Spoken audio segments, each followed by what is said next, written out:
বাংলাদেশের এই অরাজক পরিস্থিতি নিয়ে বিশ্বের সবথেকে বড় রাজনৈতিক দল তথা তিনবার ভারতবর্ষকে শাসন করে আসা বিজেপি এবং তার প্রধানমন্ত্রী কেন চুপ, মুখে কুলুপ এঁটেছেন, এ নিয়ে বিভিন্ন মহলে বিভিন্ন রকমের স্পেকুলেশন চলছে। আপনাদের সামনে আমিও গত দুটি পর্বে সম্ভাব্য কারণ হিসাবে বলেছিলাম যে কেন নরেন্দ্র মোদী এই মুহূর্তে চুপ থাকছেন, তার কি কি কারণ থাকতে পারে। যদিও ভারতের বিদেশ মন্ত্রী এস জয়শঙ্কর থেকে শুরু করে বিভিন্ন উচ্চপদস্থ কর্তারা তারা বিভিন্ন ক্ষেত্রে বাংলাদেশ সম্পর্কে ভারতের অবস্থান স্পষ্ট করেছে, ওপার বাংলার হিন্দুদের ওপর অত্যাচারের তীব্র নিন্দা করেছে, কিন্তু এদৎ সত্ত্বেও গোটা ভারতবাসী তথা বিভিন্ন রাজনৈতিক দল যেটা বলার চেষ্টা করছে যে নরেন্দ্র মোদী কেন চুপচাপ বসে রয়েছে, কেন তিনি একটি বারের জন্য মুখ খুলছেন না। এর কারণগুলো আপনাদের সামনে আমি বর্ণনা ইতিমধ্যেই করেছি, কিন্তু আজকে আপনাদের সামনে নতুন কিছু তথ্য দেব যে আরও একটি কি কারণ রয়েছে নরেন্দ্র মোদীর এই চুপ থাকার পিছনে।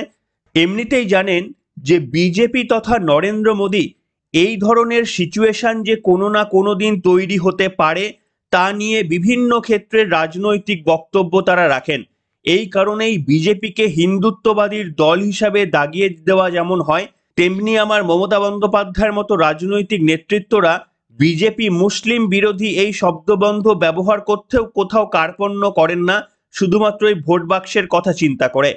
তাহলে কি কেন্দ্রীয় বিজেপি নেতৃত্ব বারবার যে কথা বলে আসেন, যে বার্তা দিয়ে মঞ্চের ওপর থেকে পশ্চিমবঙ্গবাসী সহ ভারতবাসীদের সাবধান করে আসার কাজটি তারা করে থাকেন, সেই ঘটনায় যখন ওপার বাংলায় ঘটছে তখন কি নরেন্দ্র মোদীর সরকার বা বিজেপি কিছুটা সময় দিচ্ছে ভারতবাসী এবং পশ্চিমবঙ্গবাসীকে উপলব্ধি করার জন্য যে এতদিন ধরে প্রত্যেকটি গণমঞ্চ থেকে যে বক্তব্যগুলো আমরা বলে আসি, মৌলবাদীর যে বিরোধিতা আমরা প্রথম দিন থেকেই করি এবং তোষণের রাজনীতির যে বিরোধিতা প্রথম দিন থেকেই করি বলে মুসলিমরা আমাদের ভোট দেয় না, হিন্দু সম্প্রদায়ের একটি অংশও তারা আবার মনে করে যে আমরা জাতি ধর্মের ঊর্ধ্বে উঠতে পারি না, সেই কারণে তাদেরও একটা অংশ আমাদের থেকে মুখ ফিরিয়ে নেয়। আর বাংলাদেশে যে ঘটনা ঘটছে সেটাই প্রমাণ করে দিচ্ছে বিজেপি তথা নরেন্দ্র মোদী, বিজেপি তথা বিজেপির শীর্ষ নেতৃত্বরা মঞ্চের ওপর থেকে যা যা বক্তব্য রাখেন মৌলবাদিতা নিয়ে, সেটা যে একেবারে কতটা সত্য সেটা আজকে মিলে যাচ্ছে ওপার বাংলার এই ঘটনা দেখে। এবং তার জন্যই কি নরেন্দ্র মোদী সহ বিজেপির রাজনৈতিক নেতৃত্বরা কিছুটা সময় দিচ্ছেন ভারতবাসী এবং পশ্চিমবঙ্গবাসীকে বোঝার জন্য যে আমাদের বক্তব্যগুলো শুধুই রাজনৈতিক ছিল না, আমাদের বক্তব্যের মধ্যে সারবক্তা ছিল। আমরা ভবিষ্যতে কি ঘটতে পারে সেটা আপনাদের অনেক দিন আগে থেকেই সাবধান বাণী শোনাচ্ছি, কিন্তু প্রত্যেকটি ক্ষেত্রেই আপনারা আমাদেরকে ধর্মীয় একটি দল হিসাবে চিহ্নিত করে ঘটনার গুরুত্ব না বুঝে বিজেপিকে সাম্প্রদায়িক দল হিসেবে দাগিয়ে দিতে আপনাদের কুণ্ঠাবোধ হয় না। তাহলে এই সময়টাই আপনারা বোঝার চেষ্টা করুন যে আমাদের বক্তব্য, আমাদের প্রেডিকশন, আমাদের দূরদর্শিতাটা ঠিক কত দূর, যেটা আমরা প্রত্যেক নির্বাচনে আপনাদের কাছে সতর্ক করে আসি। আজকে ওপার বাংলার সেই ঘটনাগুলোই জ্বলন্ত নিদর্শন হিসাবে উঠে আসছে। এরকম যদি চলতে থাকে আমার মনে হয় যে এটাও একটা স্ট্র্যাটেজি হতে পারে অন্যান্য আগের যে স্ট্র্যাটেজিগুলো আপনাদের সামনে বর্ণনা করেছি তার পাশাপাশি। আর এই ধরনেরই যদি ঘটনা চলতে থাকে ওপার বাংলায় হিন্দু নিধন যজ্ঞ যেটা চলছে, সেই ঘটনা যদি, সেই দুর্ভাগ্যজনক ঘটনা যদি চলতে থাকে, তাহলে আমাদের রাজ্য, আমাদের দেশে যে বিজেপির হাত আরো বেশি করে মজবুত হবে সে কথা কি আর নতুন করে বলে দেওয়ার কোনো উপায় রয়েছে? আপনারা একটু ভেবে দেখুন যে এতদিন পর্যন্ত বাংলাদেশে ঘটে যাওয়া এই ঘটনার আগে যারা শীত ঘুম দিচ্ছিলেন, যারা তৃণমূল কংগ্রেসের কাটমানি খেয়ে ভাবছিলেন জীবনটা এইভাবে পেরিয়ে যাবে, তারাও বোধহয় আজকে মনের কোণে কোথাও গিয়ে আশঙ্কিত হচ্ছেন যে আজকে ওখানে যা ঘটনা ঘটছে কালকে আমার বাড়ি বা আমার পাড়ায় এই ঘটনা ঘটবে না, তার কেউ গ্যারেন্টি দিতে পারে না যদি মমতা বন্দ্যোপাধ্যায়ের প্রশাসন দীর্ঘদিন এইখানে স্থায়িত্ব লাভ করে। আপনাদের দেখাতে চাইবো মমতা বন্দ্যোপাধ্যায়ও সম্ভবত সেই ভয়টি পাচ্ছেন। সেই কারণেই গত দিনে হঠাৎ করেই বিধানসভায় তিনি পরিষ্কারভাবে বললেন যে নরেন্দ্র মোদীর উচিত ইউনাইটেড নেশনের কাছে পরামর্শ করে বাংলাদেশে শান্তি বাহিনী পাঠিয়ে সেখানে শান্তি শৃঙ্খলা ফিরিয়ে আনা। যদিও মুখ্যমন্ত্রী একটি বারের জন্য ভুলেও নাম নিলেন না যে ওপার বাংলায় হিন্দুরা অত্যাচারিত হচ্ছে সেখানকার সংখ্যাগরিষ্ঠ মুসলমানদের দ্বারা। এই সহজ সত্য কথাটি মুখ্যমন্ত্রী বিধানসভার মধ্যে উচ্চারণ করতে পারলেন না, যদিও তিনি বললেন যে নরেন্দ্র মোদীর উচিত ইউএন এর সাপোর্ট নিয়ে ওপার বাংলায় শান্তি বাহিনী পাঠানো। যে কথা কয়েকদিন আগে শুভেন্দু অধিকারী বলেছিলেন, যদিও তিনি স্পষ্টভাবে বলেছিলেন, কিন্তু মমতা বন্দ্যোপাধ্যায় ঘুরপথেই সে কথা বললেন। কি বলেছিলেন ছোট্ট করে শোনাতে চাইবো আপনাদের। তাদের এখতিয়ারে পড়ে, আমার এখতিয়ারে পড়ে না। কোন জাতীয় মতকে অসম্মান করা এটা আমাদের এখতিয়ারে, কারো এখতিয়ারে পড়ে না। সব দেশকে আমরা ভালোবাসি, সব দেশকে শ্রদ্ধা করি। আর একটা কথা হচ্ছে, গভর্নমেন্ট অফ ইন্ডিয়া এই ব্যাপারটা আমি জুলাই নিয়ে বলছি এই কারণে, যেহেতু রেজুলেশনটা যাবে, government of India can take up the matter with the United Nations so that they can build the peacekeeping force in Bangladesh and they can rescue all people from Bangladesh. এটা আমার সাবমিশন থাকলো, আমার request থাকলো। আমি যখন সংখ্যালঘুদের উপরে ওয়াকফ property নিয়ে যখন তাদের ধর্ম কেড়ে নেওয়া হয়, তাদের ধর্মীয় অধিকার, সেটাও কিন্তু। শুনলেন বন্ধুরা, মমতা বন্দ্যোপাধ্যায় কার্যত এই বক্তব্য বলতে বাধ্য হয়েছেন। তার কারণ, যেভাবে হিন্দুরা অন্তত আজকে তৃণমূল কংগ্রেস করলেও বুঝতে পারছেন যে সেই দিন আর বেশি দূরে নয় যেখানে এই পশ্চিমবঙ্গেও এই ধরনের ঘটনা ঘটতে পারে যদি মমতা বন্দ্যোপাধ্যায়ের তোষণের রাজনীতি আমাদের এই রাজ্যে চলতে থাকে। সেই কারণে মমতা বন্দ্যোপাধ্যায় কি সম্ভবত নিজের ভোটারদের কথা আঁচ করতে পেরেছেন, এবং সেই কারণেই কি তিনি এতদিন পর স্পষ্টভাবে না হলেও নরেন্দ্র মোদী যেন কিছু বলে, নরেন্দ্র মোদী যেন কিছু বলে, সেই বার্তায় তিনি বারবার দেওয়ার চেষ্টা করছেন। আরে নরেন্দ্র মোদী এবং বিজেপি তারা তো প্রত্যেকটি দিন, বছরের প্রত্যেকটি সময় তারা এই একই কথা বলে আসছে, ধর্মান্ধ মৌলবাদ থেকে যে সাবধান, সেই সাবধান বাণী তো বারবার শুনিয়ে আসছে নরেন্দ্র মোদীর বিজেপি। কিন্তু আপনাদের মতো রাজনৈতিক দলগুলি তো তোষণের রাজনীতি করে আজকে এই পরিস্থিতি সৃষ্টি করেছেন, এবং সেই সুযোগটাই কি এবার কিছুটা কাজে লাগানোর চেষ্টা করবে না নরেন্দ্র মোদীর সরকার? পশ্চিমবঙ্গ তথা সাধারণ ভারতবর্ষের মানুষকে কি আরো একটু বোঝার সুযোগ করে দেবে না যে দেখুন আমাদের কথা না শুনলে কি পরিণতি হতে পারে? তার একটা জ্বলন্ত চিত্র আপনারা ওপার বাংলা থেকে দেখলেই যেটা বুঝতে পারবেন, সেটা একটু কল্পনা করে দেখুন। আমরা যদি এই ক্ষমতা থেকে সরে যাই, যদি ইন্ডি জোটের এই তোষণের রাজনীতিবিদরা যদি কুর্সি দখল করে নেয়, তাহলে ওপার বাংলার এই পরিস্থিতি এখানে যে ছড়িয়ে পড়তে পারে, সেটাই কি নরেন্দ্র মোদীর সরকার মুখ বন্ধ করে ভারতবর্ষ বা পশ্চিমবঙ্গবাসীর কাছে একটা বার্তা দেওয়ার চেষ্টা করছেন? একটু ভেবে দেখবেন আমার এই কথাটা। তবে বিরোধী দলনেতা শুভেন্দু অধিকারী তিনি কিন্তু স্পষ্টভাবে যা করার সেটা করছেন, এবং মমতা বন্দ্যোপাধ্যায়ের এই যে তোষণের রাজনীতি, গতদিনের বিধানসভায় হঠাৎ করে বললেন শান্তি বাহিনী পাঠানোর কথা, এ নিয়ে বিরোধী দলনেতা প্রশ্ন করলেন যে আমাদের এই রাজ্যে প্রত্যেকটি পুজোতে যেভাবে আক্রমণ করা হচ্ছে, ফালাকাটায় শঙ্খধ্বনি বাজানো যাবে না, উলুধ্বনি দেওয়া যাবে না, ঢাক বাজানো যাবে না, রামনবমীর মিছিলে হামলা থেকে শুরু করে মুর্শিদাবাদের বেলডাঙ্গায় কার্তিক পুজোকে কেন্দ্র করে হিন্দুদের ওপর অত্যাচার, এ সমস্ত কিছুই মুখ বুজে সহ্য করেছে মমতা বন্দ্যোপাধ্যায়ের প্রশাসন। তখন কি মনে হয়নি শান্তি বাহিনী পাঠানো, নিদেন পক্ষে পুলিশ পাঠানোর কথা কি মনে হয়নি মমতা বন্দ্যোপাধ্যায়ের তখন? আর আজকে নরেন্দ্র মোদীকে তিনি তার দায়িত্ব মনে করিয়ে দিতে চাইছেন। কি বলেছেন বিরোধী দলনেতা? ছবিটা একটু অস্পষ্ট, কিন্তু সাউন্ডটা মোটামুটি ক্লিয়ার। শুনুন কি বলেছিলেন গতদিনে তিনি। বাংলায় আমরা ভালো নেই। মুখ্যমন্ত্রী বিধানসভায় একটু আগে বলছেন ভারত সরকার পিস কিপিং ফোর্স জাতিসংঘকে দিয়ে পাঠান। মাননীয়া, ফালাকাটায় দুর্গা মণ্ডপে ঢুকে যখন জিহাদিরা বলল শাঁখ বাজাবেন না, উলুধ্বনি দেবেন না, ঢাক বাজাবেন না, কোথায় ছিল আপনার পুলিশ? মাননীয়া, গার্ডেন রিচে দুর্গা মণ্ডপে ঢুকে বলল গীতা পাঠ, চণ্ডী পাঠ, মন্ত্র উচ্চারণের মাইক বন্ধ করো, কোথায় ছিল আপনার পুলিশ? মাননীয়া, হাওড়ার শ্যামপুরে 5টা দুর্গা মূর্তি ভাঙলো বিজয়া দশমীতে, কোথায় ছিল আপনার পুলিশ? কার্তিক পুজোয় বেলডাঙ্গাতে সব হিন্দুকে মেরে মন্দির ভেঙে শেষ করলেন, কোথায় ছিলেন আপনি? ওপারে ইউনুস জাহা, এবারে মমতা ব্যানার্জি তাহা। এ লড়াই বাঁচার লড়াই, এ লড়াই টিকে থাকার নয়, অস্তিত্ব রক্ষার লড়াই। সংখ্যা আমরা কমছি, ওরা বাড়ছে। বিএসএফ কে জমি দিচ্ছে না, হু করে ঢুকছে। আমরা সব রোহিঙ্গা কোথায় আছে বলে দেব, চিহ্নিত করে দেব, ধরতে হবে আর এনআই এর হাতে তুলে দিতে হবে। ইউনূস হুঁশিয়ার, একদিনে যা গার্বেজ বেড়ায় কলকাতাতে শুধু ওইটা করে ফেলে দিয়ে এলেই না ঢাকা পড়ে যাবেন আপনি। শুনলেন বন্ধুরা, মমতা বন্দ্যোপাধ্যায়ের এই দ্বিচারিতার রাজনীতিটা কিন্তু একেবারেই স্পষ্ট। আরো দ্বিচারিতা রয়েছে। কেমন দ্বিচারিতা? এই মমতা বন্দ্যোপাধ্যায় গতদিনে বিধানসভাতে তিনি বলছেন যে ওপার বাংলায় আমাদের যারা লোক রয়েছে তারা যদি ভারত সরকারের সঙ্গে কথা বলে ফিরে আসতে চায় তাহলে আধখানা রুটি আমরা যেমন খাবো তাদের সঙ্গেও আধখানা রুটি ভাগ করে দেব। অর্থাৎ আমাদের লোক বলতে মুখ্যমন্ত্রী কাদের বোঝানোর চেষ্টা করলেন? তাহলে কি তিনি মুসলমানদের কথা বললেন? না, নিশ্চয়ই না।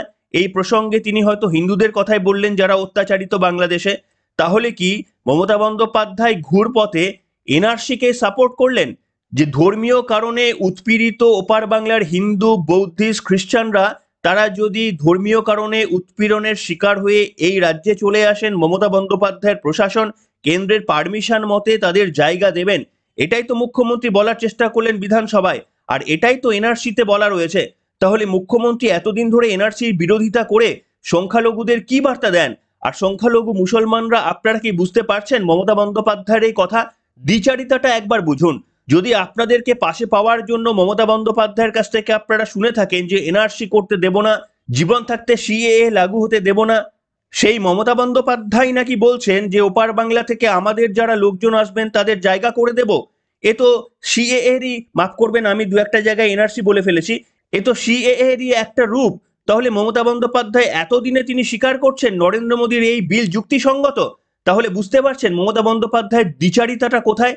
যে যখন কোনো বিল আনা হবে তার সত্যতা যাচাই না করে শুধুমাত্র রাজনীতির স্বার্থে তিনি যে রাজনীতি করেন সেটা আজকে স্পষ্ট হলো। বাংলাদেশের ওপার বাংলার অত্যাচারের সময় মমতা বন্দ্যোপাধ্যায়কে সেই বিজেপির লাইনে যে কথা বলতে হচ্ছে সেটা কি এবার বাংলার সংখ্যালঘু বা মুসলিম সমাজরা কি বুঝতে পারবেন? যাই হোক, আপনারা বুঝবেন কি না বুঝবেন সেটা তো আপনাদের ব্যক্তিগত ব্যাপার, কিন্তু যেটা সত্য সেটা চিরকালীন সত্য। মমতা বন্দ্যোপাধ্যায়ের এই দ্বিচারিতাটা বেশি দিন ধরে আর পশ্চিম বাংলায় চলবে না। তাই ওপার বাংলায় যা চলছে সেই ওপার বাংলায় এই অত্যাচারই পশ্চিমবঙ্গে তৃণমূল কংগ্রেসের পতনের অন্যতম কারণ হয়ে দাঁড়াবে।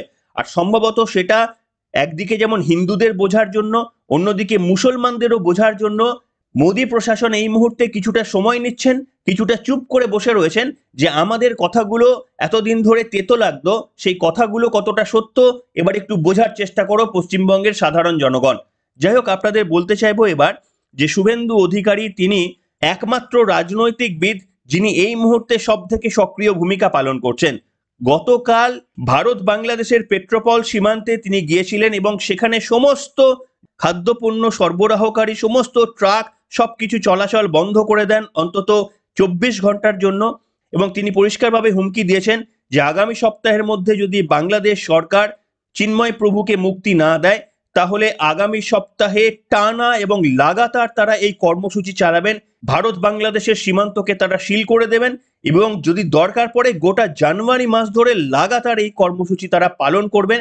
ওপার বাংলার সাধারণ মানুষ কি খেয়ে বাঁচেন সেই চ্যালেঞ্জ ছুড়লেন বিরোধী দলনেতা শুভেন্দু অধিকারী। কিন্তু তার বক্তব্যটা শোনাবো, যদিও ছবিটা একটু অস্পষ্ট, আপনারা কষ্ট করে শুনবেন। কিন্তু আমার প্রশ্ন হচ্ছে, শুভেন্দু অধিকারীর এই বক্তব্য কি নরেন্দ্র মোদীর সরকার সাপোর্ট করেন? এই প্রশ্নটা অবশ্যই করব। শুনুন কি বলেছেন বিরোধী দলনেতা, শোনাবো আপনাদের। আমরা আজকে ঘোষণা করেছিলাম যে পেট্রোপল সীমান্ত দিয়ে বাণিজ্য বন্ধ থাকবে। আজকে সকাল 6টা থেকে বাণিজ্য বন্ধ আছে। এবং আমি আমি ধন্যবাদ জানাবো যে এটা 24 ঘন্টা চলবে, আগামীকাল সকাল 6টা অবধি। এটা আমরা ট্রেলার দেখিয়ে গেলাম। এর পরের সপ্তাহে অত্যাচার বন্ধ না হলে, প্রভু মুক্তি না পেলে আমরা 5 দিন বন্ধ করব। তারপরে আমরা 25 সালে লাগাতার বন্ধ করে ওদের আলু পেঁয়াজ কি করে খায় আমরা সেটা দেখিয়ে দেব। আমাদের নাম ভারতবর্ষ। ভারতবর্ষের পতাকা যারা পদদলিত করেছে, 30,000 ভারতীয় ছাত্র ছাত্রীকে মোদিজি বায়ুসেনার প্লেনে একদিনের মধ্যে ফেরত আনতে পারেন। এর নাম ভারতবর্ষ। এই ভারতবর্ষ G20। শুনলেন বন্ধুরা বিরোধী দলনেতা শুভেন্দু অধিকারীর বক্তব্য, এবং অত্যন্ত সঙ্গত কারণে হয়তো আমি আপনি সকলেই সাপোর্ট করব যে ভারত থেকে যে সমস্ত রপ্তানি হচ্ছে বাংলাদেশে সেগুলোকে যদি আটকে দেওয়া যায় তাহলে ওপার বাংলার মৌলবাদদের মাতব্বাড়িতা বেরিয়ে যাবে। কিন্তু প্রশ্ন হচ্ছে শুভেন্দু অধিকারী যে ধরনের স্ট্যান্ড নিচ্ছেন এটা কি কেন্দ্রীয় সরকার সাপোর্ট করছেন? আপনারা হয়তো বলবেন যে না, মোদি গভর্নমেন্ট তো এই ধরনের কোনো সিদ্ধান্ত নেননি। কিন্তু আমার প্রশ্ন হচ্ছে তাহলে শুভেন্দু অধিকারী এই স্ট্যান্ড নিচ্ছেন তার একার ডিসিশনে, এবং সেখানে বিজেপি কেন্দ্রীয় নেতৃত্ব কেউ তাকে বারণ করছেন না যে এটা কেন্দ্রীয় নেতৃত্বের স্ট্যান্ড নয়, আপনি একা এইভাবে আপনার রাজনৈতিক অভিমতকে দিয়ে কোনো কর্মসূচি পালন করতে পারেন না। তাহলে তো কেন্দ্রের তরফ থেকেও একটা বার্তা শুভেন্দুকে দেওয়া যেত, কিন্তু কই, কেন্দ্রের তরফ থেকেও সেই বার্তা তো দেওয়া যায়নি। তাহলে কি এমন কোনো সিদ্ধান্ত নেওয়া হতে পারে যে কেন্দ্রের তরফ থেকে আমরা কিছুটা এই মুহূর্তে বিভিন্ন কারণের জন্য চুপ বসে থাকবো? হয়তো আমাদের বিদেশ মন্ত্রক কথা বলবে, আমাদের নিরাপত্তা উপদেষ্টারা কথা বলবে, কিন্তু শীর্ষস্থানীয় নেতৃত্ব কিছুক্ষণ চুপ বসে থাকার হয়তো সিদ্ধান্ত হয়ে থাকতে পারে। অন্যদিকে স্থানীয় যারা নেতৃত্বরা রয়েছেন তারা বাংলাদেশ সম্পর্কে তীব্র বিরোধিতা দেখালেও সেটা কেন্দ্রীয় নেতৃত্ব হস্তক্ষেপ করবেন না, এমনকি কোনো সিদ্ধান্ত হয়ে থাকতে পারে। তার কারণ হচ্ছে ত্রিপুরাতেও যেমন ওপার বাংলাদেশি সম্পর্কে বিভিন্ন রকমের আন্দোলন চলছে, ঠিক তেমনি ভাবে আসামেও একইভাবে আন্দোলন চলছে, পশ্চিমবঙ্গেও আন্দোলন চলছে। তাই সেই ধরনের ঘটনাগুলো কি নরেন্দ্র মোদীর একেবারেই স্ট্র্যাটেজি একটা? কি বলবেন বন্ধুরা, আপনাদের কোনটা মনে হয়? যে এর আগেও আপনাদের সামনে কারণ বিশ্লেষণ করেছিলাম যে নরেন্দ্র মোদী সরকারের একটা কোনো বক্তব্য বলা আর মমতা বন্দ্যোপাধ্যায়ের বাংলাদেশ সম্পর্কে একটা বক্তব্য বলার মধ্যে তো হাজারো তফাৎ রয়েছে। তার কারণ মমতা বন্দ্যোপাধ্যায় কি বললেন তাতে দেশের রাজনীতি আন্তর্জাতিক রাজনীতিতে কিছু তফাৎ এসে যায় না, কিন্তু নরেন্দ্র মোদীর প্রত্যেকটা শব্দ আন্তর্জাতিক রাজনীতির সমীকরণটা বদলে যেতে পারে। সেই কারণে তাকে প্রত্যেকটি কথা ভেবেচিন্তে মেপে জোকে বলতে হয়। মমতা বন্দ্যোপাধ্যায়ের মতো মুখে যা আসলো সেটা বলে দেব, সেটা যেমন করা যায় না। কিন্তু এটাও বিশ্বাস করি নরেন্দ্র মোদী চাইলে তো তিনি বার্তা দিতেই পারতেন, ওপার বাংলাকে কড়া হুঁশিয়ারি দিতে পারতেন।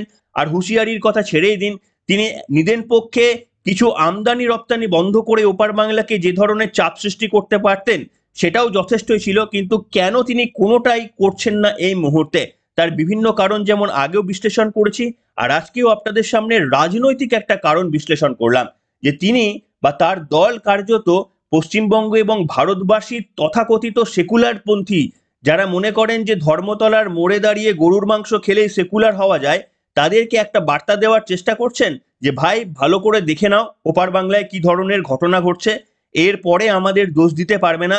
যদি কোনোভাবে আমাদের সরকার পরিবর্তন হয়ে এই ইন্ডি জোটের সরকার, মমতা বন্দ্যোপাধ্যায় রাহুল গান্ধীর সরকার যদি কোনোদিন ক্ষমতায় চলে আসে তাহলে কি ঘটনা ঘটতে পারে একটু কল্পনা করে দেখুন। কারণ কল্যাণ বন্দ্যোপাধ্যায় পরিষ্কারভাবে বলেই দিয়েছেন যে যেখানেই নামাজ পড়বেন সেটাই ওয়াকআপ সম্পত্তি। আর এরা যদি কেন্দ্রে ক্ষমতায় একবার যায় তাহলে কি পরিস্থিতির সৃষ্টি হতে পারে একবার কল্পনা করে দেখুন। এটাই কি ভাবার সময় দিচ্ছে নরেন্দ্র মোদীর সরকার পশ্চিমবঙ্গবাসী এবং ভারতবাসীর জন্য? যে এতদিন ধরে আমরা যে কথাগুলো বলে আসি আপনাদের সামনে খুব তেতো লাগে, সেই কথাগুলোই বাংলাদেশে কিভাবে ফলে যাচ্ছে একটু আপনারাও উপলব্ধি করুন। আমরা তো ব্যবস্থা নেবই, আমরা যেদিন বলবো সেদিন ব্যবস্থা নিয়ে নিতে পারি, কিন্তু আপনাদেরও বোঝার সময় এসে গিয়েছে। তার কারণ প্রত্যেকবার আমরা যদি ব্যবস্থা নিই তাহলে পারিপার্শ্বিক অন্যান্য আন্তর্জাতিক বিষয়ে ভারতবর্ষে যেমন উত্তেজনা তৈরি হতে পারে, ঠিক তেমনি আবার অর্থনৈতিক বিষয়ে বিভিন্ন চাপ সৃষ্টি হতে পারে। তাই সেই কারণেই নরেন্দ্র মোদীর সরকার কি আরো কিছুটা সুযোগ দিয়ে রাখলো ভারতবাসী এবং পশ্চিমবঙ্গবাসীকে, যে আমরা অনেক বলেছি, এবার আপনাদের বোঝার পালা। যদি না বোঝেন তাহলে ইন্ডিজোট কিন্তু আপনাদের জন্য অপেক্ষা করছে পরবর্তীকালে ক্ষমতায় আসার জন্য। আর ওপার বাংলার আজকের এই যে ঘটনা, সেটা কিন্তু তখন যদি নিজের বাড়ির দুয়ারেও হয়, তাহলে তাহলে সেই দিন আমাদের দোষ দিতে পারবেন না। যাই হোক, কি মনে হয় আপনাদের, কেন চুপ রয়েছে এখনো পর্যন্ত নরেন্দ্র মোদীর সরকার? চাইলে আপনারা লিখে জানাতে পারেন। এখনকার মতো এখানে শেষ করলাম।